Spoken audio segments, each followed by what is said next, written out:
Good morning! Ayan, meron na namang kalapati dito sa aming terrace. Ipapakita ko sa inyo yung aming labas. Ayan.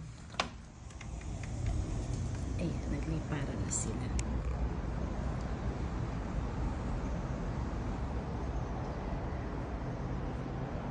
Ayan guys, kung napapansin niyo sobrang foggy. Sa ibang lugar, pag nakakita kayo ng ganyang fog, malamig. Pero dito sa Dubai, kapag ganyang foggy, ang ibig sabihin niyan ay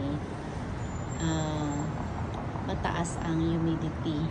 Kaya dapat ay mag-walking ako dyan sa paikot niyang lakeside na yan.